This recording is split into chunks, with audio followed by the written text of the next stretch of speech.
धीमी रहस्यमयी म्यूजिक, हवा की आवाज़। गांव के किनारे एक पुराना जर्जर मकान था।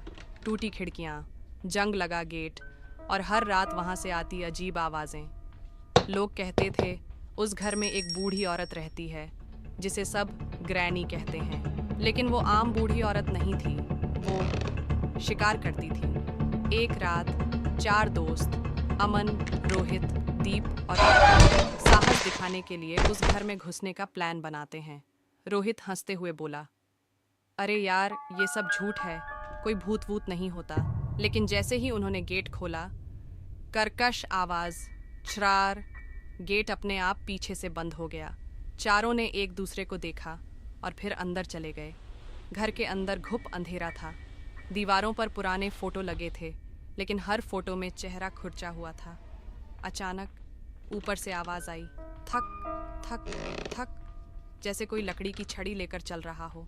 करण फुसफुसाया, क्या तुमने सुना? फिर एक ठंडी कांपती आवाज गूंजी, मुझे मेहमान पसंद हैं। चारों के शरीर में सिहरन दौड़ गई। अचानक दीप चिल्लाया, पीछे देखो!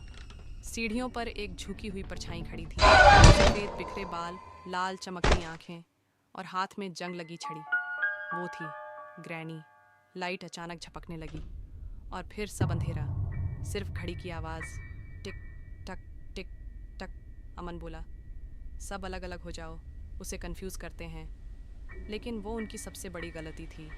रोहित किचन की तरफ भागा, उसे लगा वो छुप गया है। लेकिन तभी फ्रिज का दरवाज़ा अपने आप खुला। अंदर से किसी ने धीरे से कहा, मुझे भूख लगी है। रोहित चीखा और आवाज़ अचानक बंद। उधर दीप ऊपर के कमरे में घुसा। कमरे में एक आईना था। उसने अपने पीछे देखा, कुछ नहीं। लेकिन जैसे ही वो मुड़ा, आईने में ग्रैनी उसके बिल्कुल पीछे खड़ी थी। धीरे से बोली, तुम आखिरी नहीं हो। और कमरा अंधेरे में डूब गया। अब सिर्फ अमन और करण बचे थे। दोनों हाँफते हुए एक कमरे में छिप गए। कमरे में एक पुरानी डायरी पड़ी थी। अमन ने उसे खोला। उसमें लिखा था, जो भी इस घर में आता है वो मेरा हिस्सा बन जाता है। नीचे दर्जनों नाम लिखे थे और आखिरी लाइन खाली थी। तभी दरवाजे के पीछे से आवाज़ आई, थक थक थक। नाम लिखने का समय आ गया। दरवाज़ा धीरे धीरे खुला। ग्रैनी अंदर आई। उसकी आंखें अब पूरी तरह काली थीं। करण भागने लगा, लेकिन फर्श टूट गया और वो नीचे अंधेरे गड्ढे में गिर गया। उसकी चीख पूरे घर में गूंज उठी और फिर सन्नाटा।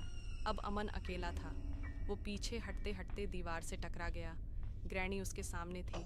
वो मुस्कुराई। उसकी मुस्कान इंसानी नहीं थी। उसने अपनी उंगली से अमन का नाम हवा में लिखा और अचानक अमन गायब। सुबह गांव वालों ने देखा, घर का दरवाज़ा खुला है। अंदर सब शांत, लेकिन दीवार पर खून से लिखा था, 4 नए मेहमान और नीचे 4 नाम।